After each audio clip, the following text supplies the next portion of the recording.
Hey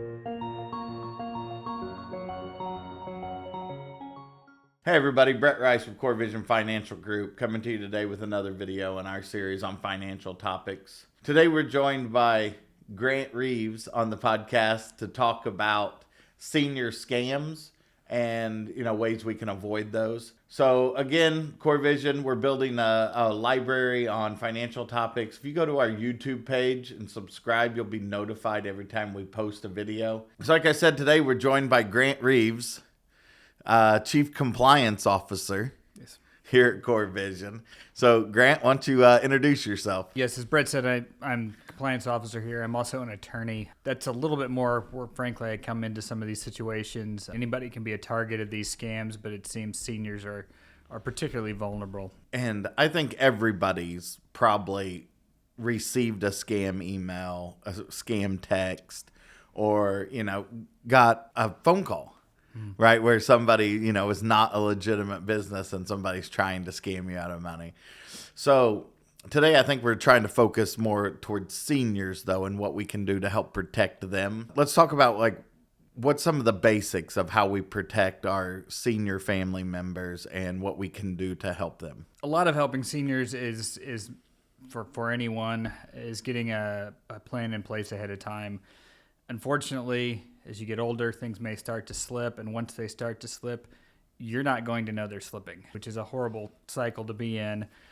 But I have clients that are like, oh, I don't need that in place yet. And I'm like, I know you don't need that in place yet, but you're not going to know when you do. And that's where the issue comes in. So a lot of it is planning ahead of time and getting a support network built around you to make sure that you're going to be protected and your assets are going to be protected and your wishes followed if you get to a point where you are having issues or when you are potentially vulnerable to scammers, having that system in place and built up ahead of time. I've experienced some form of this recently. I helped my dad with his finances and that stuff. He received a check in the mail that it said, it looked just like a legitimate check for $500. My dad took it to the bank, was going to cash it and deposit it. And the bank was like, this is not a legitimate check. You can't cash that. And he couldn't understand why the bank wouldn't cash this check. Mm-hmm. Well, it turns out they wanted you to call them, and it was like not a refinancing thing, but you cash that check and you basically are entering into a contract with them when you call them and agree, to this thing that they mailed you. And my dad just could not understand why he couldn't cash that $500 check because it looked like a real check. Mm-hmm. I mean, he was ready to take their $500 and he just didn't understand it. And I was like, it's a scam, Dad. It is and it isn't. They're just trying to get you to enroll in their program. Right. And it's like you were just talking about. My dad's 84 years old and he just didn't understand the methods these people were using in order to get him to agree to a contract with them. Mm-hmm. Thankfully, the bank said, hey, this isn't a check. We can't do anything with this. He brought it back to me and said, hey, I want to cash this. And I was like, that's not a real, Dad, that's junk. You throw that away. You see that with the extended auto warranties. Like they'll mail you stuff saying, your car warranty's out of service, I guess, or whatever. It's out of effect, I guess, or whatever. They want you to enroll into a new one. My dad's like, oh my gosh, I need car, and it's like, you don't need that. Mm-hmm. So it's very easy for senior people to get caught up in that and think, oh, well, I don't have a warranty on my car. I want a warranty on my car. That sort of ties into one very important aspect is independent verification. In a lot of aspects, if you get something and it doesn't seem right, take a step back and try and find out independently if that's correct or not. Check on your actual car warranty in that situation. If it's particularly if it's something that says, call me back at this number, email me back, or reply to the email. Click this link. Yes. Don't do that. Go out on an independent search on your own, independent Google search. Make sure you're going to the legitimate page. Get an independent contact, and then maybe call. Say it's the bank. Call the bank at the number you found on Google, and just ask for the person who claimed to call you, and find out if that is a legitimate person at the bank. Right. Whereas if you just automatically call back, who knows where that call is going to? If you click on the link, who knows where that link's going to. And you have to be careful. I've even seen some things where some of the scammers have paid for some Google search results, Yeah. so that the page at the top on the paid searching will look like the actual page, but when you look at the address of it, it's not the actual page for the actual site. Scammers have become more sophisticated in how they're doing these scams. I did some training on it the other day, and I almost couldn't tell. I mean, they put the web link of a real web address and then a fake one. And I mean, I looked at that thing, I bet, for 2 minutes, and I was like, I don't see a difference. And they'd put a 0, the number 0 in place of an O. Mm-hmm. You couldn't tell. Yeah. And I was just like, later on down on the page, they pointed out the differences. And I was like, I didn't even notice that. So it's very easy to quickly look at a link and be like, oh, yeah, that's legitimate, and it not be. Yeah. Let's talk about building a trusted support network. You talk about having trusted contacts, somebody for elderly people. Like, I go through my dad's mail. He doesn't open it, and then we sit there and we open it together, and I kind of sort through it. But my dad, even at that point, will be like, well, why are you not giving me that pile of mail to look at? And I'm like, it's all junk. Mm-hmm. It's all ads and, people offering things that you don't need. Establish a power of attorney and choose a preferred guardian. Let's talk about those things real quick.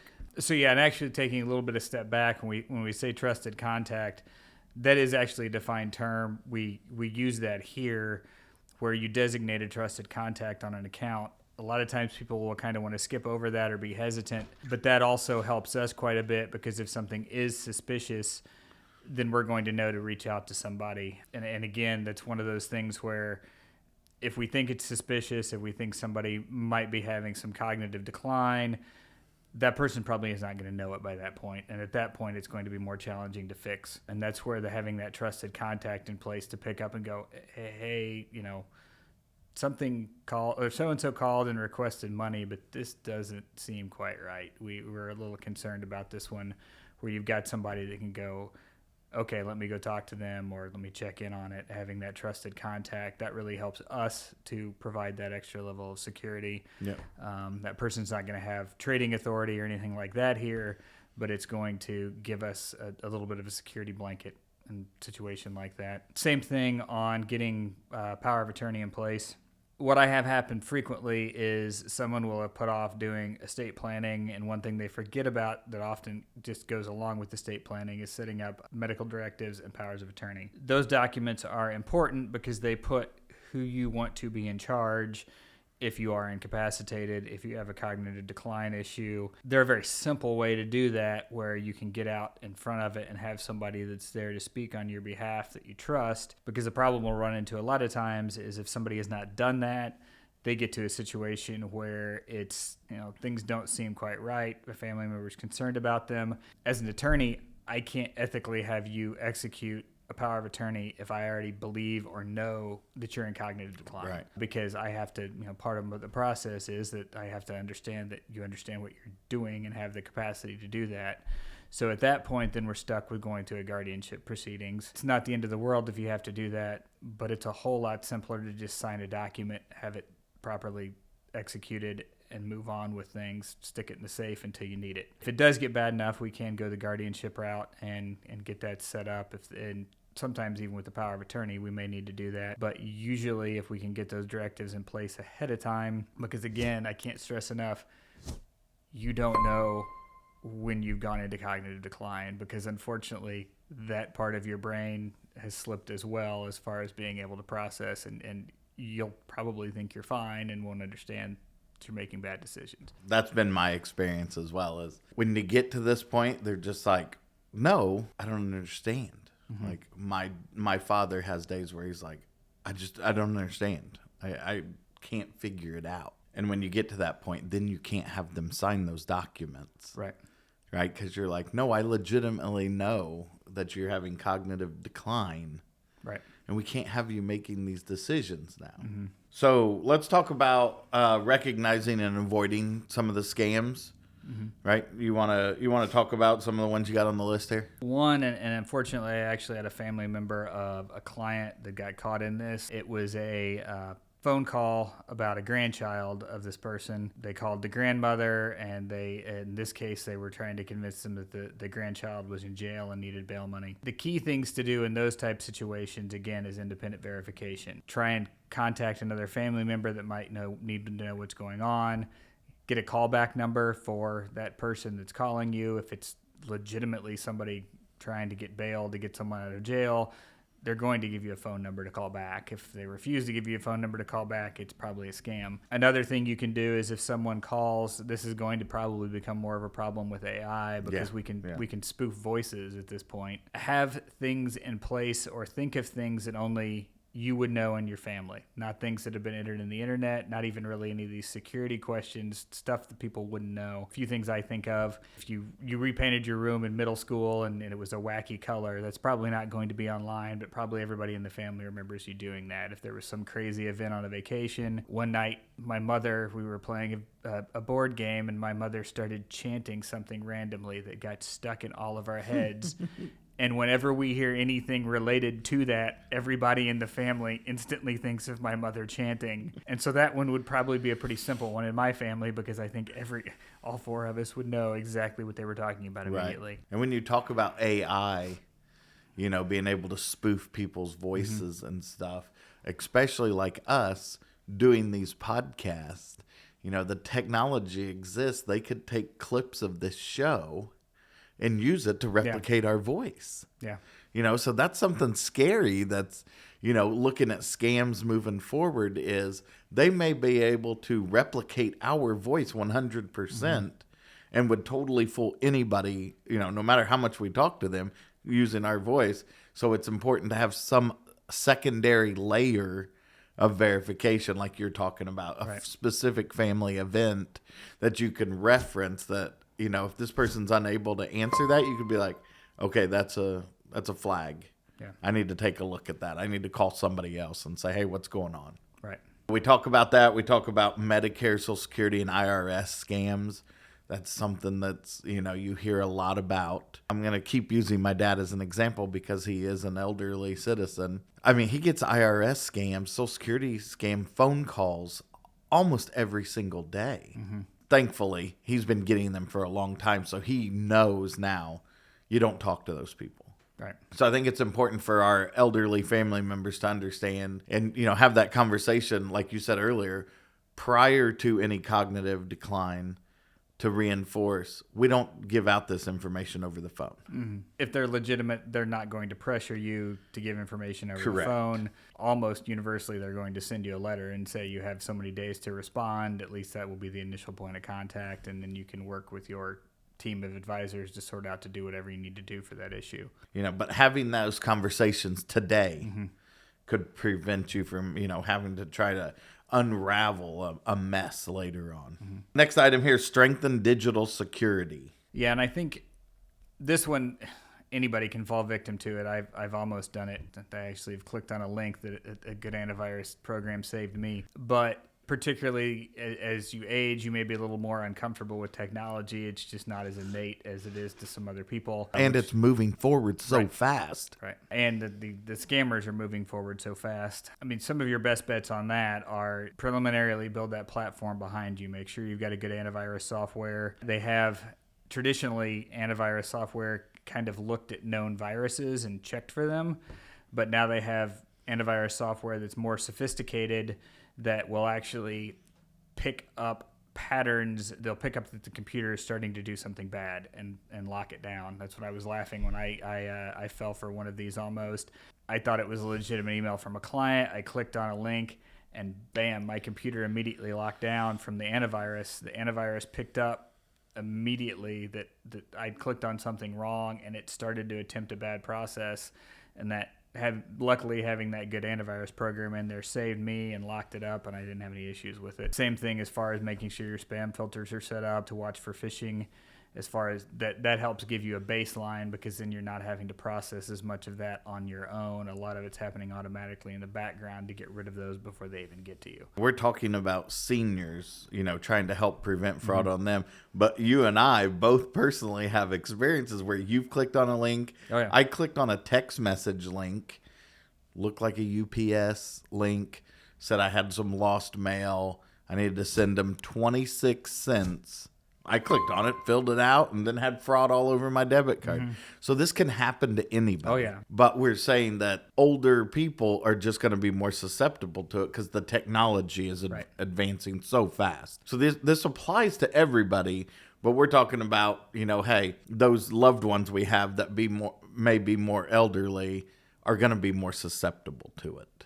So this does apply to everybody. I mean, I'm in my 50s. I should be pretty up on the technology, but I'm still susceptible to clicking on a bad link. Right. And like I say, the scammers advance faster than the technology to block them, it seems like. Yeah. So that's unfortunately only be more of a challenge going forward. Also, as far as best practices, that's where if you get a suspicious email, don't click on it. If you did click on it and you think it looks suspicious, but it might be legitimate, that's where you get back to your checking independent sources. Yeah. Go search, go look up somewhere another method of contacting whatever that entity is and try and track back through that way rather than going through whatever is there in the email. At no point did I ever think, how'd the USPS get my cell phone number? I just clicked on the link. I had a missing package. I legitimately had a missing package. I said, oh, this is it. Never clicked on in my brain. How'd they get my cell phone number? Yeah. I never included that anywhere. Yeah, we had one as well that it was a website purchase and looked and found a good price, I think it was a Google shopping search, found a good price, found the item we wanted, went clear through, put all the information, click submit. Nothing happened. And at that point we're like, uh-oh, Yeah. why did nothing happen? Sure enough, about a week later, we had a fraudulent test charge on the credit card. The credit card company caught it, locked it up, and then we had to go through all the rigmarole replacing the credit card. But yeah, it's getting more challenging. Talking about planning for the future, like what can people do now to help themselves out in the future as far as avoiding scams? Again, it's taking these steps ahead of time so that you're prepared, having a plan in place, getting your computer and phone set up so that it's got the security on it, getting those trusted people in place, having discussions with them to let them know that they may be your power of attorney. In that power of attorney, you probably will designate the party that you want to be your guardian if you would ever need a guardian. So that's another step in there. Let those people know that they are that person in case someone contacts them or in case they start to see that there's an issue, that they know where to find the power of attorney document if they needed to start using it, things like that. If they get a call from us, for instance, and we say you're designated as the trusted contact, it's good if they already knew they were the trusted contact, because then they're going to understand a little bit more what's going on and expect that. But just taking those steps ahead of time to be prepared and having a plan in place, both because it's hard to deal with it in the moment. If somebody is calling and saying your grandchild's in jail, you may be panicked. Right. But if you know you have a routine in place and a system to deal with that helps. And then also if you do hit a decline, somebody will be there to step in to help you, to protect your assets. So, I mean, I've had some people that ended up in pretty tragic situations because they did not have that support network around them. It's pretty challenging as far as finding someone to take in or step in and take on that role at that point. Regularly monitoring bank accounts and credit cards. Something I did was I froze my dad's credit. I mean, he doesn't use credit at all. Mm-hmm. So there's no reason for him to, have it unfrozen. Right. So I just froze it and just said, okay, now we don't need to worry about this. Yep. I think that's an option people should consider, just because it takes that away of, well, I got to look at his credit card statement every month, and there's ways for them to get around you even getting a credit card statement, right? If they can access your card and your account, they can change your mailing address. You'll never even get a credit card statement and not even know that people are, charging stuff on your card. So I just eliminated it all by freezing his credit. He doesn't use it, so it's not an issue of unfreezing it. going back and forth in that. But I just found that was the easiest way to manage that. Yeah, I think there's some key points in here. Having the conversations with your elderly family members about being aware of don't share your social security number online. Don't give away your bank information. Don't do any of those things. Having that designated person for them to call and say, hey, look, I just received a phone call from Social Security saying that my benefit is being canceled if I don't, provide banking information or something. Social Security is not going to reach out to you that way. Like you said, they're going to mail you a letter and then you're going to reach out to them. But again, do some research, have a Social Security phone number that you can verify instead of using a number someone gives you. All of those type of things. I think having those conversations as early as you possibly can is a key to that. Well, Grant, thank you for joining us today. I think this is a huge topic. I think it's something that as we move forward with scammers getting more sophisticated, unfortunately, we're probably going to see more and more cases of. But thanks for joining us. It's a great topic. Again, everybody, Brett Rice, Core Vision Financial Group. Go to our YouTube page and subscribe so you're notified when we post a new video. Contact information will be at the end of this video. Reach out if you have any questions. Thanks for taking the time to watch our video.